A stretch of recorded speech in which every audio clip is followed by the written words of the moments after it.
Welcome to our weekly Forex and Futures forecast.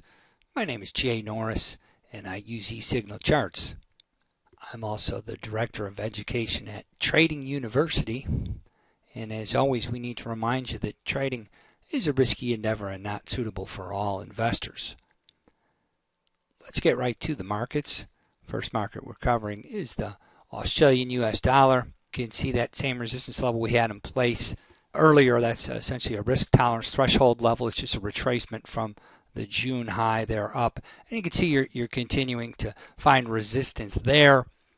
I'd never accuse markets of getting it wrong, but I think this was a little bit more emotion there than was necessary. That big spike up, a lot of animal spirits in that. I do think, however, the big news on that day, the Fed wasn't going to taper, wasn't necessarily positive news for the global economy. And I think maybe we're coming to terms with that. There's, Australia has a lot of problems primarily due to the economic global slowdown, particularly in China, that we're seeing now. Not necessarily slowdown, but it's not speeding up. As Bernanke said, we're not putting our foot on the brake, but we're taking it off the accelerator. Well, either way, it's a slowdown in momentum, and we think that that'll potentially keep a lid on any Australian dollar rallies. Next market will be the Euro US dollar. Here's one where we talked about it ahead of time. This is a daily chart. You had a big rally there, and let's go to the weekly chart to get scale on it. We've been talking about this now for a couple of weeks, the possibility of a big short covering squeeze, a big rally, and a potential double top against the 2013 high there. That's a big 2-year high up there. And we think the market has the momentum to get there, so that'd be our initial target there. And wouldn't it be nice to see a big double top against that level?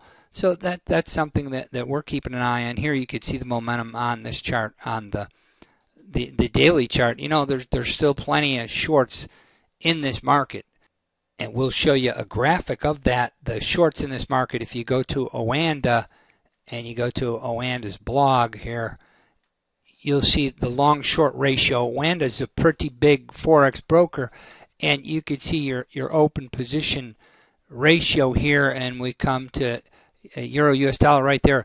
Look at that. The long short ratios 69, almost 70% of Oanda clients are short the euro. That number only grew over the past couple of weeks also. So I think it was around 66.5, 67% short prior to this big uptick, and now it's even bigger. Hopefully you can see it on here. Hopefully you can see it, make it out, but take my word for it. You can see the orange represents the shorts, the blue represents the longs.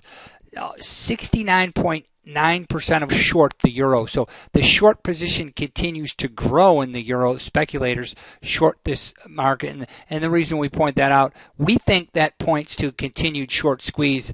Anytime you have that many shorts in a market, who's left to sell it, right? So we think that there'll continue to be upside pressure as those shorts get squeezed out of there. We were joking around today that the big banks out there, they're such heavy participants in the currency markets.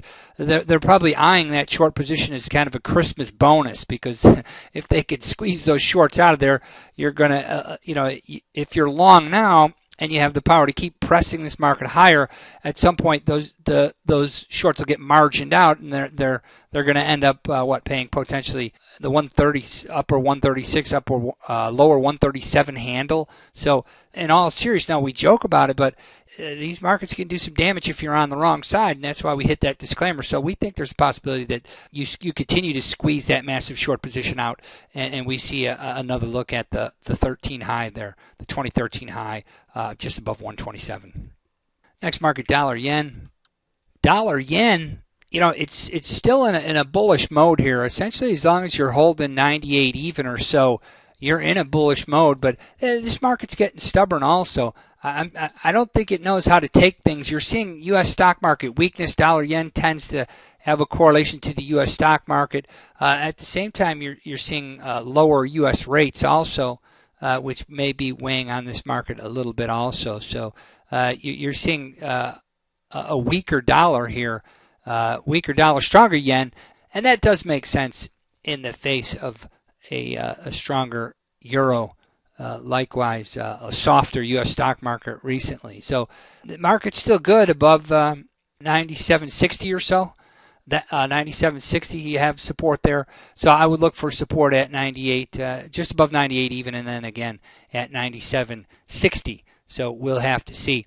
You can't. I think bulls will be a little bit disappointed about the last 3 days or so. You have a downtrend. On the other hand, you really haven't. All you're really doing is you're staying inside that big bullish engulfing candle there. So long term, we're still interested in short term, intermediate term. We're still interested in buying dips in dollar yen. Next market, the U.S. stock market. Short term, seeing a little bit of weakness. You had a short term pattern unfold lower, and as we've seen that happen many times here and here. A little bit of a concern is you have a pretty good seasonal coming up on mid-September, into October. You tend to see some stock market weakness then. Wouldn't surprise us. And, you can see a pretty obvious pattern here where every time you do get a sell-off, all it does is put in a higher low. So, what we don't anticipate anything changing there. At some point, it'll potentially give you a buy signal. But I'd be a little bit leery, though, just because the time of the year. You tend to have pretty good sell-offs seasonally in the stock market this time of the year. Next market, we'll get into commodities. Cover the corn market. It is harvest time. Now, we'd have to go with a weekly chart to get scale on that. And you can see corn just kind of dying out there right around 450. This is a pretty big buy zone for us, pretty wide, and we'll have to see if the harvest continues to pressure corn lower. We'd be interested in any kind of a bottom formation just above $4 here, but we'll have to see. It takes a lot of patience, these commodities. We wouldn't recommend using the futures. Don't use the margin. If anything, if you're interested in it, go with the corn ETF, the exchange traded fund corn, because you can layer into that very, very small positions a little bit every couple of weeks. And we think long term that, when that market turns higher, you'll be in a good place with it. You may have to take a little bit longer range view of that for sure, and take your time too, and take your time in letting this market play out for at least the next month or so into harvest. So hopefully you continue to get lower prices here. And that'll be a market that we would target for potential dollar cost averaging. Here's the gold market next. Gold's doing a whole lot of nothing here. If anything, it's rolling over. Short term here, it looks like kind of no surprise there. Oh, this is a weekly chart. Let me go the daily chart. But that's a good scale. You can see that you have a trend shift. The direction shifted lower on the weekly a couple weeks ago. The pattern is still bearish there for sure. That's a weekly chart. Take a look at the daily chart, and you're just kind of sitting there, not a whole lot going on. I don't see, barring something happening geopolitically, I don't see gold going that much higher. And if you look at it, look what happened last time geopolitically. You had potential problems in Syria, and gold couldn't mount a rally there. So it's the same old story in gold. We've been talking about this for years now.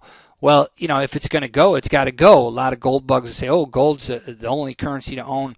Well, I'm not going to argue with the gold bug, but if it's going to do it, it's got to do it, right? And it's not. So we see continued weakness in the gold market. Next market, crude oil. And here's an interesting market. I was saying last week, I just feel it, a sell-off coming. And sure enough, there you have it. There's the sell-off, and things are actually looking a little bit better for consumers, despite what they may think long term. They're catching a break at the pump. Gas here in the Midwest is a little bit cheaper, so we appreciate that. And you're going to see when we take a look at the interest rates that you're kind of a neat development for consumers in that you're seeing lower commodity prices, lower crude oil prices.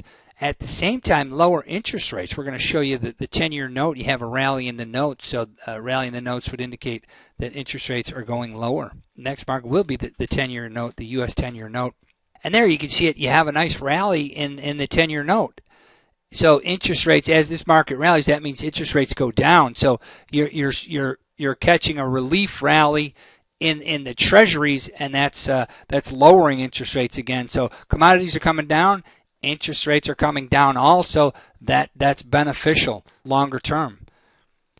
Thank you so much. My name is Jay Norris. I am the Director of Education at Trading University, and we also want to thank eSignal.